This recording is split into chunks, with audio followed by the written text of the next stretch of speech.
ಬೇಕಾದ ಇಂಗ್ರೀಡಿಯೆಂಟ್ಸ್ಗಳು: ತಾವರೆ ಬೀಜ ಲೋಟಸ್ ಸೀಡ್ 1 ಕಪ್ ತಗೊಂಡಿದ್ದೇನೆ, ಅರ್ಧ ಲೀಟರ್ ಹಾಲು, ಗಟ್ಟಿ ಹಾಲು ಮಿಲ್ಕ್, ಮ್ಯಾಂಗೋ ಮಾವಿನ ಹಣ್ಣು, ಅರ್ಧ ಮಾವಿನ ಹಣ್ಣನ್ನು ನಾನು ಈ ರೀತಿ ಕಟ್ ಮಾಡಿ ಇಟ್ಕೊಂಡಿದ್ದೇನೆ, ಅರ್ಧ ಮಾವಿನ ಹಣ್ಣನ್ನು ನಾನು ರುಬ್ಬಿ ಇಟ್ಕೊಂಡಿದ್ದೇನೆ. ಮಿಕ್ಸ್ಡ್ ನಟ್ಸ್ ಯಾವ ಸಹ ನೀವು ತೆಕ್ಕೊಳ್ಬೋದು ನಿಮ್ಗೆ ಇಷ್ಟವಾದಂಥ. ನಾನಿಲ್ಲಿ ಬಾದಾಮ್ ಹಾಗೂ ಪಿಸ್ತಾಚೋ ಸ್ಲೈಸಸ್ ತೆಕ್ಕೊಂಡಿದ್ದೇನೆ.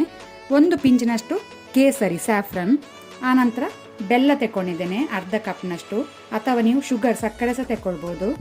ಹಾಗೂ ಸಿಹಿ ನೀವು ನೋಡಿಕೊಂಡು ಹೆಚ್ಚು ಕಮ್ಮಿ ಮಾಡ್ಬೋದು. ಇಲ್ಲಿ ನಾನು ಪಾತ್ರೆ ಬಿಸಿಗಿಟ್ಟಿದ್ದೇನೆ. 1 ಟೇಬಲ್ ಸ್ಪೂನ್ ಅಷ್ಟು ತುಪ್ಪ ಗೀ ಹಾಕೋಣ.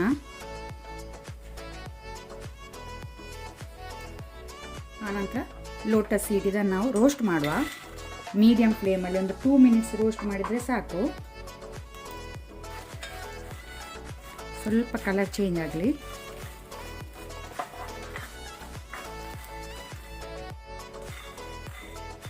ಸಾಕು, ಒಂದು 2 ಮಿನಿಟ್ ಇದು ರೋಸ್ಟ್ ಆಗಿದೆ. ತೆಗೆದಿಡುವ ನಾವೀಗ. ಈಗ ನಾವು ಹಾಲನ್ನು ಬಿಸಿ ಮಾಡಲಿಕ್ಕೆ ಹಾಕುವ. ನೀವು ಒಂದು ವೇಳೆ ಗೋಡಂಬಿ ಮತ್ತು ಒಣ ದ್ರಾಕ್ಷಿ ಯೂಸ್ ಮಾಡೋದಾದರೆ ಸ್ವಲ್ಪ ತುಪ್ಪದಲ್ಲಿ ಫ್ರೈ ಮಾಡಿ ಯೂಸ್ ಮಾಡಿ. ಸೊ ಹಾಲು ಬಾಯ್ಲ್ ಬರಲಿ. ಇಲ್ಲಿ ನಾನು ಮಿಕ್ಸಿ ಜಾರ್ ತಗೊಂಡಿದ್ದೇನೆ. ನಾವು ರೋಸ್ಟ್ ಮಾಡಿದ ಲೋಟಸ್ ಸೀಡಲ್ಲಿ ಸ್ವಲ್ಪ ತೆಗೆದು ಮಿಕ್ಸಿ ಜಾರಿಗೆ ಹಾಕೋಣ. ಸ್ವಲ್ಪ ಆನಂತರ ಅದರ ಜೊತೆನೆ ಸ್ಯಾಫ್ರನ್ ಕೇಸರಿ ಸಹ ಹಾಕೊಳ್ಳುವ. ಇದಕ್ಕೆ ಸ್ವಲ್ಪ ನೀರು ಅಥವಾ ಹಾಲು ಹಾಕಿ ಇದನ್ನೀಗ ಗ್ರೈಂಡ್ ಮಾಡುವ. ಬೇಕಂದ್ರೆ ನೀವು 3-4 ಇದಕ್ಕೆ ಗೋಡಂಬಿ ಸಹ ಹಾಕೊಂಡು ರುಬ್ಬೋದು, ಟೇಸ್ಟ್ ಒಳ್ಳೆಯದಾಗ್ತದೆ. ಈಗ ಇಲ್ಲಿ ಹಾಲು ಬಿಸಿ ಆಗ್ತಾ ಉಂಟು. ಅದಕ್ಕೆ ನಾವು ಲೋಟಸ್ ಸೀಡ್ ಹಾಕೋಣ. ಒಂದು 2 ಮಿನಿಟ್ ಇದನ್ನು ಬೇಯಿಸುವ. ಕುಕ್ ಆಗಲಿ ಒಂದು 2 ಮಿನಿಟ್ಸ್.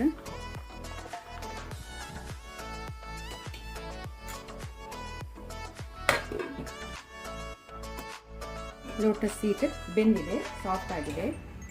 ಈಗ ನಾವು ಜಾಗ್ರಿ ಅಥವಾ ಶುಗರ್ ಯಾವ ಸಹ ಹಾಕ್ಕೊಳ್ಬೋದು. ನಾನು ಜಾಗ್ರಿ ಹಾಕ್ತಾ ಇದ್ದೇನೆ. ಆನಂತರ ನಾವು ಗ್ರೈಂಡ್ ಮಾಡಿದ ಲೋಟಸ್ ಸೀಡ್ ಸ್ಯಾಫ್ರನ್ ಪೇಸ್ಟನ್ನು ಸಹ ಹಾಕೋಣ. ನೀವು ಬೇಕಂದರೆ ಗಟ್ಟಿ ಆದರೆ ಬೇಕಂದರೆ ಸ್ವಲ್ಪ ನೀರು ಹಾಕ್ಕೊಳ್ಬೋದು.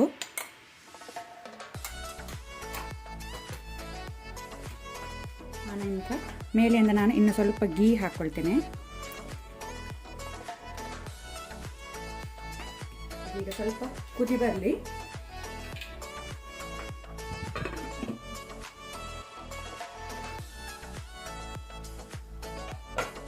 ಈಗ ಫ್ಲೇಮನ್ನು ಲೋ ಇಟ್ಕೊಂಡು ನಾವು ರುಬ್ಬಿದ ಮ್ಯಾಂಗೋ ಪ್ಯೂರಿಯನ್ನು ಹಾಕೋಣ.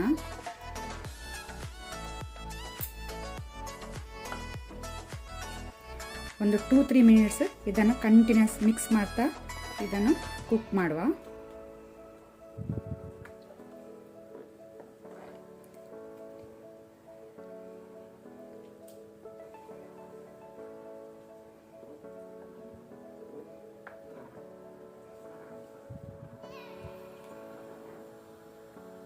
ಸೊ ಇದನ್ನು ನೀವು 2-3 ಜನರಿಗೆ ಸರ್ವ್ ಮಾಡಬಹುದು.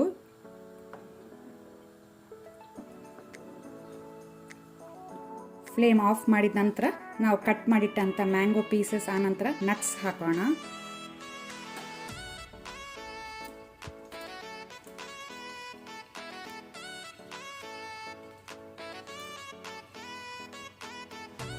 ಅಲ್ಲಿಗೆ ನಮ್ಮದು ಲೋಟಸ್ ಸೀಡ್ ಮ್ಯಾಂಗೋ ಪಾಯಸ ರೆಡಿ ಆಗಿದೆ ಸರ್ವ್ ಮಾಡಲಿಕ್ಕೆ.